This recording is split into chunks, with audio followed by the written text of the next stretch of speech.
சும்மா நெஞ்சில குத்தி மனப்பாடம் பண்ணி போய் அடிமை அடிமை கல்வி.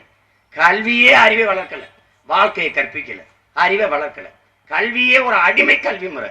இதுல இருந்து நம்ம மீளணும், இதை மாத்தணும், எல்லாவற்றையும் மாத்தணும். என் நாட்டுல கரும்பு வராது, வரும். நான் சக்கரை காய்ச்ச முடியாது, காய்ச்ச முடியும். அதுல இருந்து எத்தனை நாள் பெட்ரோல் எடுக்க முடியாது, எடுக்க முடியும். அப்புறம் எனக்கு என்ன பிரச்சனை? செய்யல. ஏன்? ஆள்றவனுக்கும் நோக்கம் இல்லை. பிரச்சனை அங்கதான் இருக்கு. ஆள்றவன் ஏன் ஆளும் இல்லை. எல்லாம் கமிஷன் வாங்குற புரோக்கர் பையலா இருக்கான். முதலமைச்சர் பூரா அவன் எங்க இருக்கான்? முதலமைச்சரா இருக்கான். அது காமராஜரோட முடிஞ்சு, காமராஜர் அண்ணாதுரை அவங்களோட முடிஞ்சு. எல்லா நாடும் மாடுதான் மேய்க்குது. மாடு பிரேசில்ல மாடு, கரும்பு எத்தனை நாள் பெற்றோம். இந்த மாடு யார் மாடு? அவன் வைக்கிறது. ஏன் மாடு? என்னோட மாடு இருக்க நாட்டு மாடு 1970 7 கோடி மாடு வச்சிருந்தேன் நான். ஒரு வீட்டுக்கு வீடு மாடு இருந்துச்சு என் மண்ணில். 7 கோடி. இன்னைக்கு 7000 மாடு இருந்தா வியப்பு. 7000 மாடு இருந்தா. என்கிட்ட பசு மாடு இருக்காது. பசு இல்ல, பிசாசு, செர்சின்னு ஒண்ணு கட்டிட்டான். நான் நாட்டு மாடு வச்சு பால் கறந்துகிட்டு இருந்தேன். என் தாயின் மார்ல பால் குடிக்கிறோம்ல, அதுக்கு இணையான பாலை என் மாடு கொடுத்துக்கிட்டு இருந்தது. என் மாடு கொடுத்துருந்தது ஏட்டு பால். என் தாயின் மார்ல நான் குடிக்கிறதெல்லாம் ஆன்டிபயோட்டிக், எனக்கு நோய் எதிர்ப்பு சக்தி. அதே மாதிரி நோய் எதிர்ப்பு சக்தியை கொடுத்து ஊட்டமா என்னை வளர்த்துச்சு என் மாடு. என் மாட்டை காடி பண்ணான், செர்சியை கொண்டாந்து 10 லிட்டர் கறக்கும். நான் பல்லிழிச்சிட்டேன். வெண்மை புரட்சின்னு வேற வச்சான். வெண்மை புரட்சியாமடான்ட்டு இந்த மாடு இலவசம்னா வாங்கி கட்டி என் மாடை கொண்டுட்டேன். அவன் கடத்திட்டான்.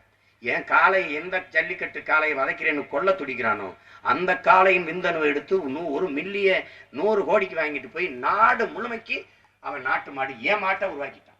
என் மாடு பிரேசில்லையும் இங்கிலாந்துலையும் அமெரிக்காலையும் மெஞ்சிட்டு இருக்கு. அதனுடைய பிசாசு என் நிலத்துல மெஞ்சிட்டு இருக்கு.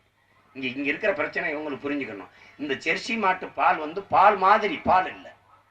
அது ஒவ்வாம செரிமான கோளாறு, பெண்கள் சிறு வயதிலேயே பெரிய மனுஷி ஆகிறது, மார்பக புற்றுநோய், சர்க்கரை நோய் எல்லாவற்றையும் கொண்டு வந்துருது.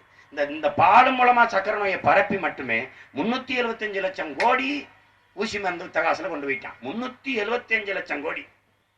எதுல? இந்த சக்கரை நோயில, இந்த மாட்டுப்பால்ல. ஏன் மாட்டுப்பால்ல பிரச்சனை இல்லை.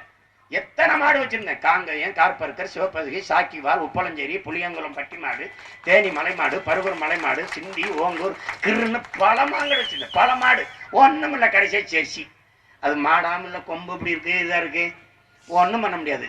என் மாடு சாணி போட்டுச்சு உரம், அது சாணி போடுது சக்கை. என் மாடு சாணி போட்டுச்சு உரம். அப்ப இந்த நாட்டு மாடு இருக்கிற வரை விவசாயி இயற்கை உரத்தை விட்டு செயற்கை விவசாயம் அந்த பாட்டம்பாசம் 60-20 சல்பேட்டு பொட்டாசியத்துக்கு வரமாட்டான்டான்னு இதை போடுறான். அந்த மாட்டைன்னு காலி பண்ணான். பாலின் மதிப்பு 3 லட்சம் கோடி இருக்குங்க. பாலின் மதிப்பு சந்தை, பால் வியாபாரம் மட்டும் 3 லட்சம் கோடி. என் அரசுக்கு தேவை 1 லட்சம் கோடி தான். ஆனா 3 லட்சம் கோடிக்கு பாலின் சந்தையே இருக்கு. இதை விட்டுட்டேன். அவன் இதை காலி பண்றதுக்கு என்ன நினைக்கிறான்? நாட்டு மாட்டை ஒழிக்கணும். ஒழிச்சாதான் இயற்கை உரத்தை விட்டு விவசாயி வெளியேறுவான். ஒரு அப்பத்தா ஒரு தெருவுல ஒரு பசுமாடு வச்சிருந்தான்னா அவன் அந்த வீட்டுல இருக்கிற மொத்த தெருவுக்கும் ஊற்றி போறான். 100 மில்லி 200 மில்லி 100 மில்லி 200 மில்லி பால் ஊற்றி போறான். இப்ப இந்த வர்த்தகத்தை ஒழிக்கணும். அதான் நாட்டு மாட்டேன்னு அடிக்கிறான். இது தெரியாம எங்க ஆளுக மாடு மேய்க்கிறத விட்டுட்டான். மாடு மேய்க்கிறது அவமானம். மாடு மேய்க்கிறது அவமானம். பால் குடிக்காத, காஃபி குடிக்காத. ஆடு மேய்க்கிறது அவமானம். கருதிங்காத. நீ எதுக்கு வெக்கம் இல்லாம சாப்பு கடையில் 1/2 கிலோ கொடுங்க, 1/4 கிலோ கொடுங்கிற? உலகம் பூரா ஆடு மாடு மேய்க்கிறான். உனக்கு கறி எங்க இருந்து வருது? 8 கோடி 8 கோடி மக்கள்ல 7 கோடி கருதிங்கிறோம். 1 கிலோ கறி 500 ரூபா. 7 கோடி பேர் கருதிங்கும் போது 1 கிலோ கறி எவ்வளவு பொருளாதாரம்? உன் பொருளாதாரம் ஆந்திராவுக்கும் டெல்லிக்கும் போகுது. அவன் அங்கிருந்து இறக்குமதி பண்றான் கறிய. ஏன் வாடு என்னாச்சு?